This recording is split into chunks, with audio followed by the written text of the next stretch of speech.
আমাদের কোনো মামু বাড়িও নাই, আমাদের কোনো পিসির বাড়িও নেই। আমরা নির্বাচন চেয়েছি, তবে আমরা নির্বাচনের নামে ষড়যন্ত্র চাই নাই। জনগণের অধিকারের ব্যাপারে এক চুল পরিমাণ ছাড় দেওয়া হবে না। ভয় আমাদেরকে দেখাবেন। যারা জেলে যায়নি, গুলি খায়নি, পঙ্গু হয়নি, যাদের আপনজন কেউ শহীদ হয়নি, তারা শহীদ পরিবারের হাক আর বুঝতে পারবে না। আমরা দেখেছি 5 আগস্টের পর যখন প্রয়োজন ছিল শহীদ পরিবারের কাছে যাওয়ার, যারা এই প্রয়োজনটা উপলব্ধি করেছে তারা শহীদ পরিবারের কাছে গিয়েছে। আর কেউ কেউ তখন থেকেই নির্বাচনের দাবি তুলেছে। শহীদদের তাজা রক্ত তখনও ভাসছে, মায়ের চোখে তখনও পানি নয়, রক্ত ঝরছে। সেই সময় তাদেরকে সান্ত্বনা দেওয়া, তাদের পাশে দাঁড়ানো, এই কাজটা না করে কিভাবে কিছু রাজনৈতিক দল তারা তখন থেকে নির্বাচনের জিকির তুলতে পারল?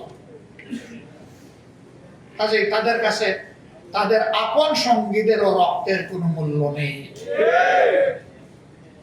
যদি সে মূল্য থাকতো তাহলে আগে দেশবাসীর পাশে দাঁড়াতো। নির্বাচন কার জন্য? সরকার কার জন্য? জনগণের জন্য।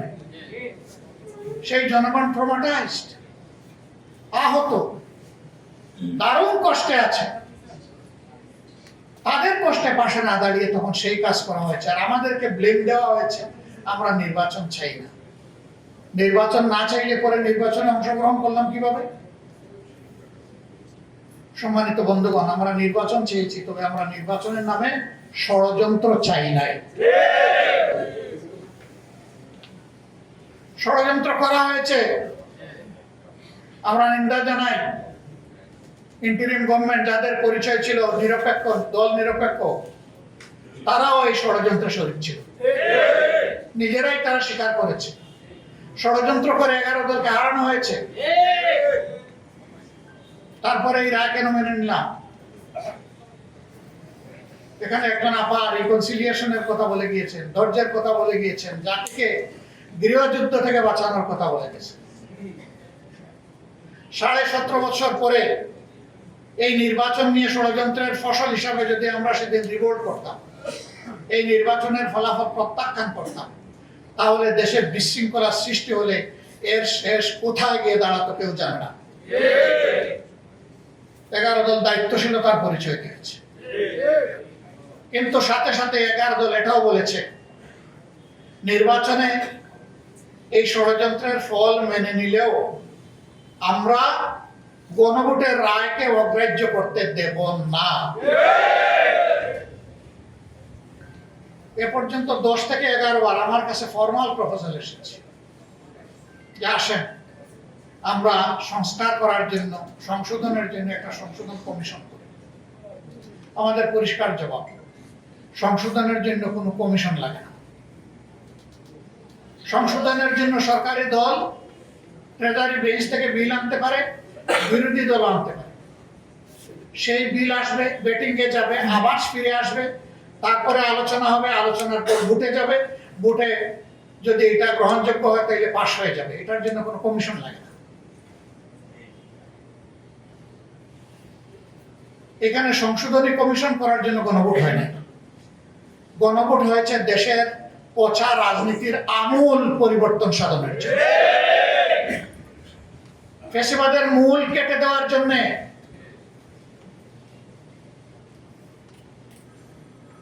আমরা সেই সংস্কার চাই। বিএনপি ওয়াদা থেকে সরে গিয়েছে। আপনারা কি চান আমরাও জাতির সাথে বেইমানি করি? আমরা দীর্ঘদিন একসাথে মজলুম ছিলাম, আন্দোলন করেছি, সংগ্রাম করেছি, নির্বাচন করেছি, সরকার পরিচালনা করেছি, রাজনীতি করেছি, কিন্তু এখন আমাদের কোনো কোনো বন্ধুর ভাষায় বক্তব্য মনে হয় তারা জীবনে আমাদেরকে কোনোদিন দেখেন নাই। ভুলে গেছেন এত তাড়াতাড়ি? স্মরণ হতে সময় লাগবে না, একটা ঝাঁকুনিই যথেষ্ট।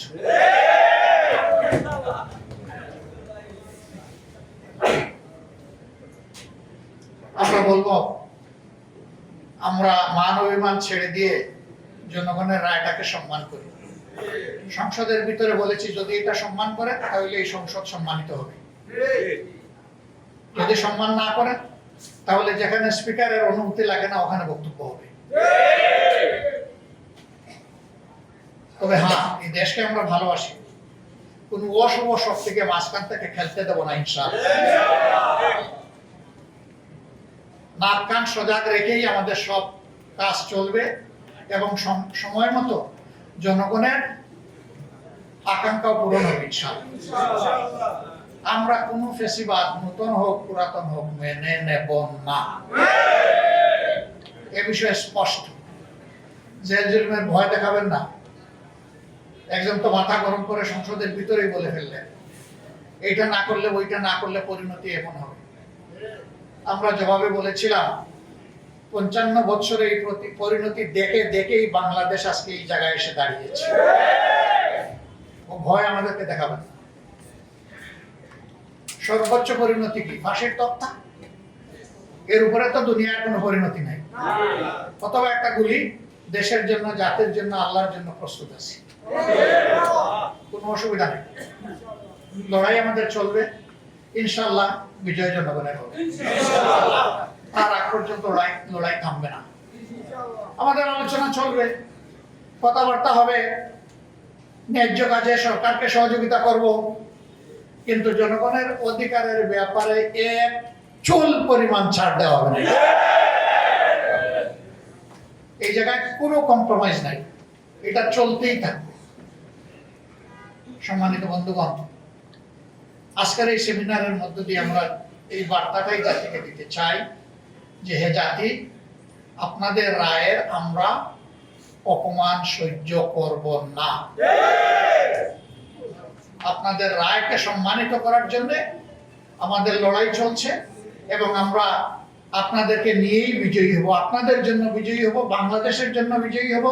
আমাদের দেশ বাংলাদেশ, আমাদের কোনো মামু বাড়িও নাই, আমাদের কোনো পিসির বাড়িও নেই।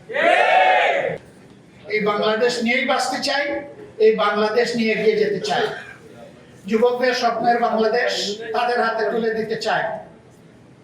জুলাই যোদ্ধাদের নিয়ে যে বাড়াবাড়ি করা হচ্ছে, আপনারা সংযত হন।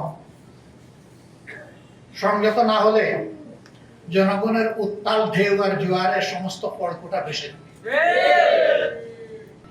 আইন আমরা হাতে তুলে নেওয়ার পক্ষে নই, কিন্তু আমরা তাও বলবো যে কেউ স্বাধীনতার সীমা লঙ্ঘন করে জুলাইকে অপমান করার দুঃসাহস আর দেখাবেন না। যদি দেখান, মনে রাখবেন এই যুব সমাজ, এই জনতা এখনো ঘুমিয়ে যায়নি। যারা সশস্ত্র বাহিনীর সামনে খোলা হাতে দেশপ্রেম নিয়ে দাঁড়াতে পেরেছিল, আজও তারা দাঁড়িয়ে আছে। আমরা ঘুমাইনি, আমরা ঘুমাবো না।